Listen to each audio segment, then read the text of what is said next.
الله من الشيطان الرجيم. بسم الله الرحمن الرحيم.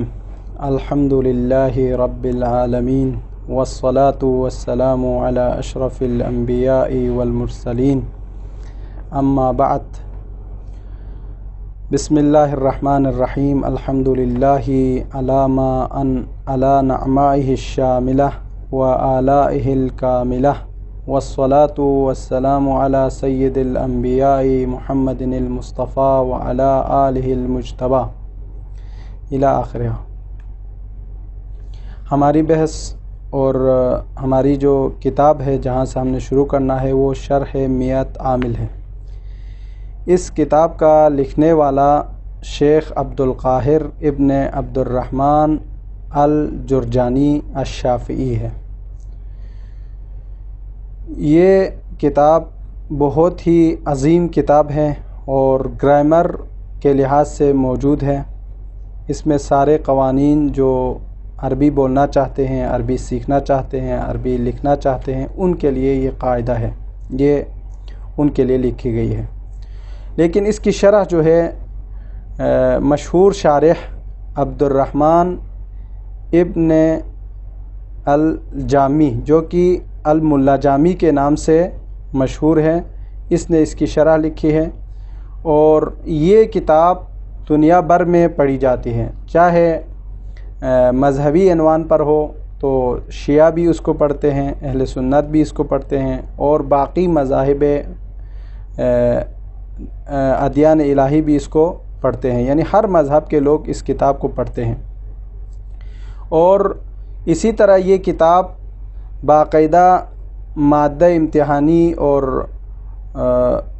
باقی جو دنیاوی دینی تعلیم پڑھنے والے ہیں ان سب کے جو برنامے میں یہ کتاب موجود ہے. چونکہ یہ کتاب بہت ہی اہمیت کے حامل ہے گرامر کے حوالے سے، تو اس میں جب تک انسان تدبر نہیں کریں گے، سمجھیں گے نہیں، اس کو یاد نہیں کریں گے، نہیں پڑھیں گے، تب تک اس کو عربی سمجھ نہیں آتی ہے. اس کی اہمیت ایسے ہی ہے جیسے ہمیں قرآن کی اہمیت، جیسے ہمیں احادیث کی اہمیت. چونکہ احادیث اور قرآن عربی میں ہے. کوئی بھی شخص دنیا میں عربی سمجھنا چاہتے ہو، قرآن سمجھنا چاہتے ہو، احادیث سمجھنا چاہتے ہو، اس کے لیے ضروری ہے کہ وہ اس کتاب کو پہلے پڑھیں، سمجھیں. چونکہ قرآن عربی میں ہے، احادیث عربی میں ہے، تو اس کے قاعدہ جو عربی بولنے کا ہے وہ اسی کے اندر موجود ہے. اور نحو بھی اسی کو کہا جاتا ہے، چونکہ ہم جو اسم فعل حرف پڑھتے ہیں، جو اعراب ہم نے الفاظ میں پڑھنے ہیں، حروف کے اواخر میں ہم نے پڑھنے ہیں، تو ان کا قاعدہ اور دستور اور نظم و ضبط اسی گرامر کے اندر ہے اور اسی سے تعلق رکھتے ہیں. تو ہمارے لیے ضروری ہے کہ اس کتاب کو پڑھیں اور سمجھیں اور یاد کریں.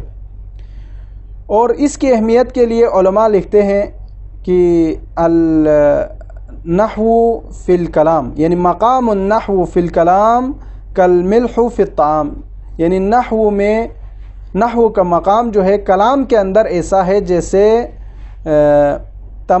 کھانے کے اندر جو ہے نمک ہوتے ہیں. جب تک انسان کے لیے جو کھانا سامنے لے آتا ہے اس کے اندر نمک نہ ہو، مزہ نہیں آتا، لذت نہیں آتی، اور اسی طرح بہت سارے چیزوں سے وہ فائدہ حاصل نہیں کر سکتے اس کے جو طعام سے، اس کے کھانے سے. اسی طرح نحو کے لیے بھی اسی طرح ہے. جب تک آپ گرامر سے نہیں پڑھیں گے، اس سے نہیں سمجھیں گے، اس سے نہیں لکھیں گے، وہ اسی کی مثال اسی نمک کے بغیر والے کھانے کی طرح ہوگا. تو یہ اس کی اہمیت ہے. اور اسی طرح اگر ہم دیکھیں تو یہ جو اس کا مصنف، اس کا تصنیف کرنے والا، اس کتاب کا لکھنے والا، علم نحو کو ایجاد کرنے والا، جو اگر ہم دیکھیں تاریخ کے اندر تو سب سے پہلے جو ہے شخص جس کا ہمیں نام ملتا ہے وہ حضرت امیر المؤمنین علی بن ابی طالب علیہ السلام کی ذات مقدس ہے. چونکہ حضرت امیر المؤمنین علیہ السلام نے یہ محسوس کیا کہ دنیا بھر سے لوگ عرب کے کنٹریز میں، ملکوں میں داخل ہو رہے ہیں، اور جو عربی نہیں ہے اور عربی بول رہا ہے، ان کے لیے مشکل ہوتا تھا بات سمجھنا، لکھنا، معاملہ کرنا، لین دین کرنا، اور جو عربی بولتے تھے ان کے لیے بھی غلطی کا بہت زیادہ امکان تھا۔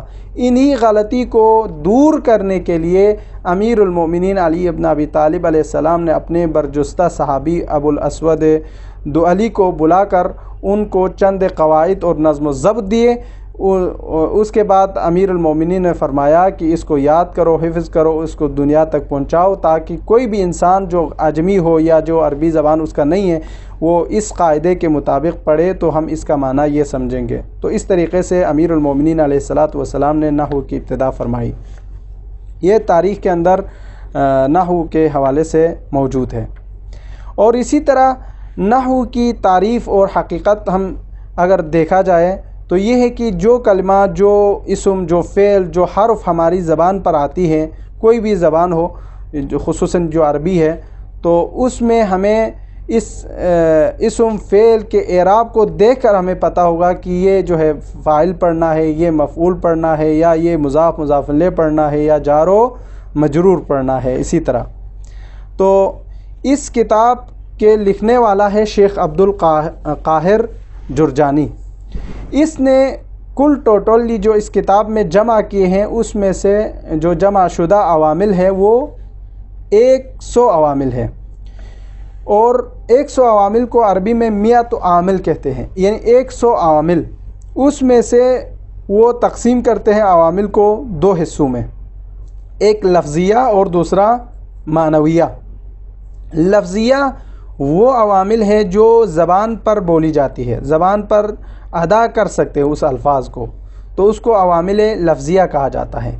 معنویہ اس عوامل کو کہا جاتا ہے جو دل و دماغ میں رکھا جاتا ہے، بولا نہیں جاتا، تو یہ اسے عوامل معنویہ کہتے ہیں۔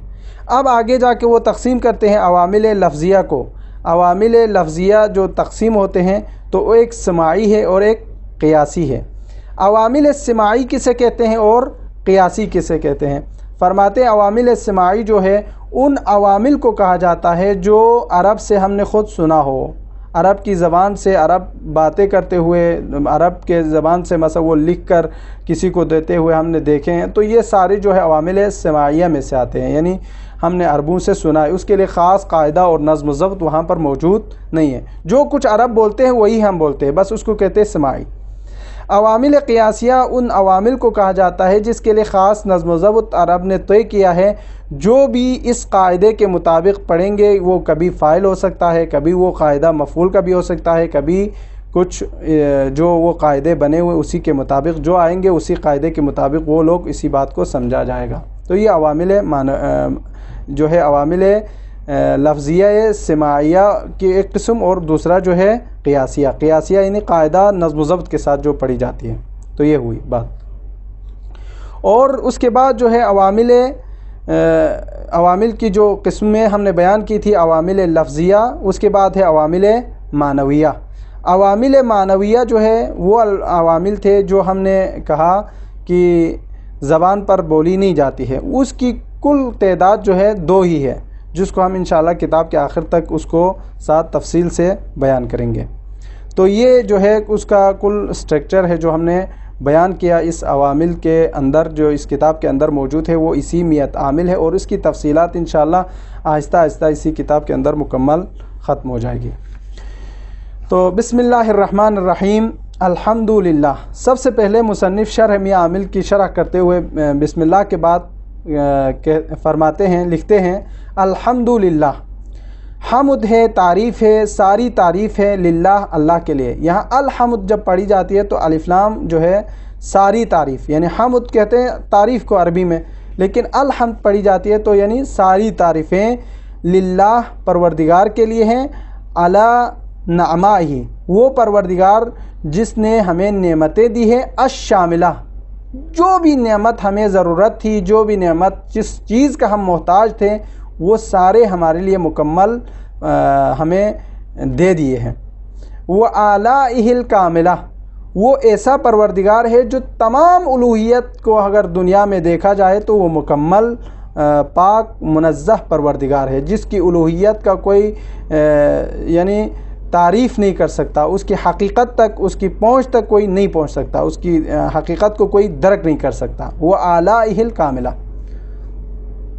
والصلاة علی سید الانبیاء، درود ہو سید و سردار انبیاء حضرت محمد مصطفیٰ صلی اللہ علیہ وآلہ وسلم پر، محمد المصطفیٰ جو کہ حضرت محمد ابن عبداللہ المصطفیٰ صلی اللہ علیہ وآلہ وسلم، المصطفیٰ کا معنی ہے چنا گیا، محمد حضرت نبی اکرم صلی اللہ علیہ وآلہ وسلم کا اسم گرامی ہے، المصطفیٰ جس کو چنا گیا، جس کو انتخاب کیا گیا ہے، وہ علی اور درود ہو الآل ہی پیغمبر کے آل پر، المجتبیٰ جن کو اللہ نے چنا ہے، ان پر بھی ہمارا درود و سلام ہو۔ پھر مصنف جو ہے خطبہ کو ختم کرنے کے بعد کتاب کی ابتدا کرتے ہیں، اعلم جان لو ان العوامل فی النحو، ان العوامل فی النحو، عوامل جو کہ نحو کے حوالے سے ہیں، علی ما الفہ جس کو تالیف کیا ہے شیخ الامام افضل علماء الانام، جو کہ ہمارے امام شیخ تمام لوگوں سے افضل شیخ جو کہ عبد القاہر ہے، ان کا مقصد جو ہے یہ کہنا چاہتے ہیں ہمارا امام بھی ہے، ہمارے سارے لوگوں سے افضل ترین، لوگوں پر افضل ترین جو عالم ہے وہ ہے عبد القاہر ابن عبد الرحمن الجرجانی، یہ اس نے جو تالیف کی ہے، سق اللہ ثرا وجعل الجنت مثوا، 100 عامل، کل کتنے عوامل ہیں؟ 100، لفظیت و معنویت۔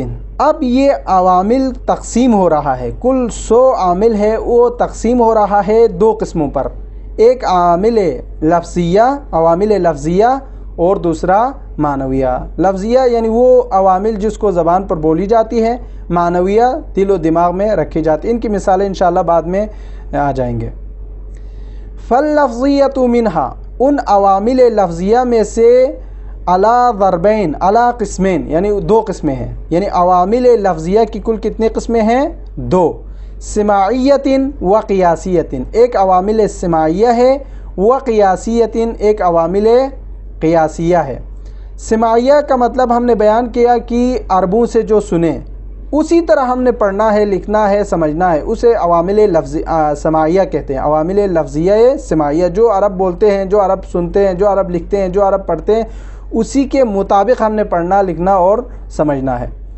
وہ قیاسیت، دوسرا عوامل قیاسی ہے۔ عوامل قیاسی جو ہے وہ عوامل جو کہ قاعدہ اور دستور کے مطابق ہے۔ فالسماعیۃ منہا، عوامل سماعیہ جو ہے 91 عاملا، کل 91 عوامل ہے، عوامل سماعیہ 91 عوامل ہے۔ والقیاسیۃ منہا، اور عوامل قیاسیہ 7 عوامل، کل 7 عوامل ہے، یعنی ٹوٹل ہمارے پاس جو ہے 98 عوامل آ گئے ہیں 100 عوامل میں سے۔ والمعنویۃ منہا، اور عوامل معنویہ جو ہے منہا عددان، اس کی فقط جو ہے 2 عدد ہے ہمارے پاس۔ وتتنوع السماعیۃ منہا علی 13 نوعا، یعنی یہ کل جو ہے عوامل سماعیہ 13 نوع پر ہمیں تقسیم کرنا پڑے گا، یعنی وہ کل 100 عامل ہو گئے، معنویہ 2، قیاسیہ 7 اور سماعی 91، تو یہ کل 100 ہو گئے۔ اور اس میں سے سب سے پہلا جو ہے شروع کر رہے ہیں عوامل سماعی کی، اور عوامل سماعی کی کل تعداد جو ہے 13 نوع پر مشتمل ہے۔ انشاءاللہ تعالی ہم کل نوع اول سے شروع کریں گے۔ وصلی اللہ علی محمد و اہل بیتہ الطیبین الطاہرین۔